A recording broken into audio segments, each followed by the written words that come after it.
Bună, sunt Dita Debnă. Într-un video anterior vorbeam despre efectele cezarienei asupra copilului și acum aș vrea să vorbesc despre efectele operației de cezariană asupra mamei. Să știți că și mama suferă și nu este ușor când trece printr-o cezariană. Sunt și femei care nu au fost afectate de această operație și nu își dau seama dacă e o traumă sau nu, dar să știți că cele mai multe depresii după naștere apar din această neîmplinire firească, instinctuală de a fi dat naștere cu forțe proprii copilului tău.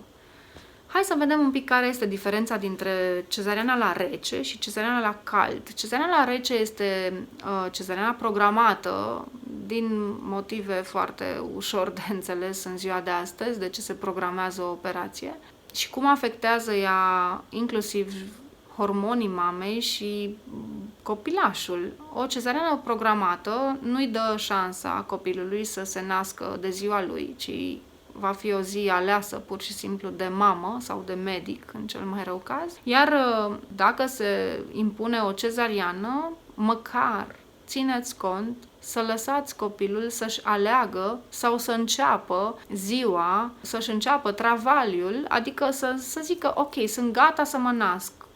Putem să dăm drumul la contracții, avem primele semnale că e tot în regulă, pentru că atunci copilul știm sigur că va colabora, pentru că el vroia să se nască oricum în cursul acelei zile sau nopți. Ce se întâmplă la femeia care naște prin cezariană? Anestezia care se administrează la cezariană, vorbesc și de de rahianestezie și de epidural, aia generală este cea mai gravă și cea mai serioasă. Această anestezie perturbă serios comportamentul instinctiv matern.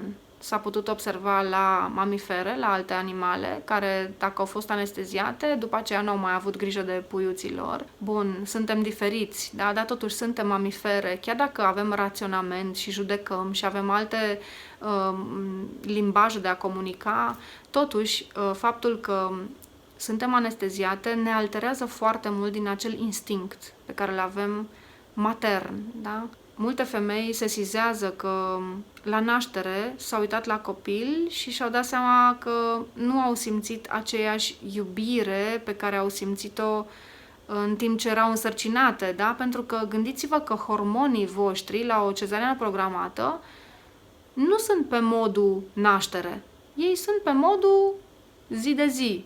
Iar modul naștere implică foarte mulți hormoni ai dragostei. Uitați-vă la videoile anterioare în care am vorbit despre acești hormoni, ca să înțelegeți că, de fapt, nașterea este o joacă între hormonii copilului și hormonii mamei. Depresiile acestea postpartum apar ca o nevoie instinctivă de a-și putea atribui nașterea ca pe o realizare personală.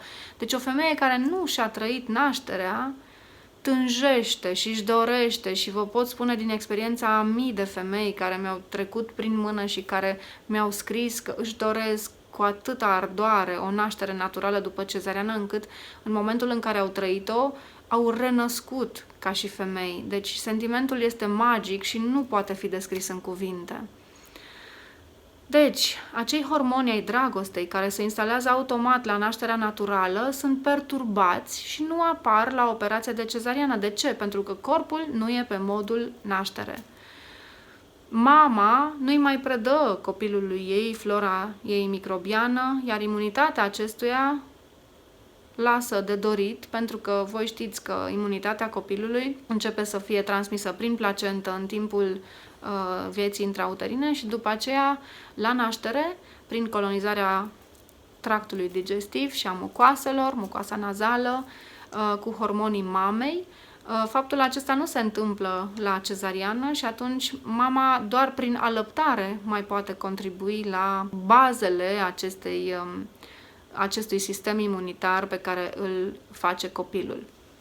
Placenta nu va mai transmite nici ea acel sfert din sângele care este al copilului, pentru că la o naștere prin cezariană copilul este scos, iar cordonul umbilical este tăiat în primele 2-3 secunde după naștere. Foarte rar se întâmplă ca cordonul să fie muls efectiv de către medic și lăsat măcar 4-5 minute să aducă acel aport de 150 de ml de sânge în corpul copilului. Plus că în momentul în care nașterea cumva este doar o operație, alăptarea devine un pic mai dificilă. Vreau să nu mă înțelegeți greșit. Este greșit să credeți că nu puteți alăpta dacă ați făcut cezariană, dar corpul are nevoie de endorfine, acele opiacee care sunt secretate de corp pentru ameliorarea durerii, care aduc și prolactină, un alt hormon care face de fapt ca alăptarea să se întâmple.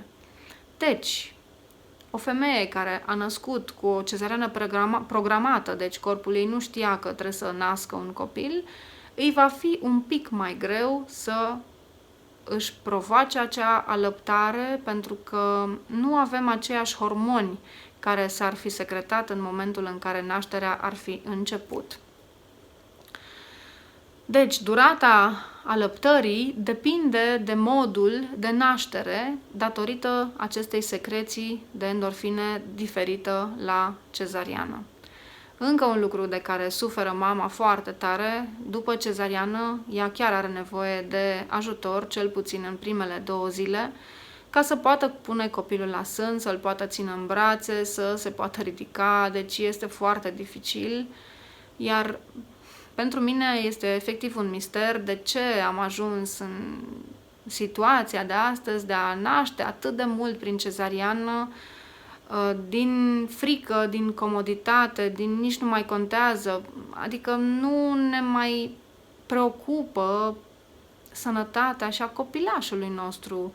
Ne gândim că lasă, că e mai bine așa. Pentru toate cele care vă doriți să nașteți natural după cezariană, vă spun că se poate, dar aveți de vindecat o naștere, aveți de vindecat un suflet care a tânjit poate după o altfel de experiență decât cea pe care ați avut-o și există grupuri de sprijin, există oameni care să vă sprijine în acest demers, sunt și alte mii de femei care fac asta și care puteți să le citiți poveștile de succes pe grupurile noastre pe Facebook.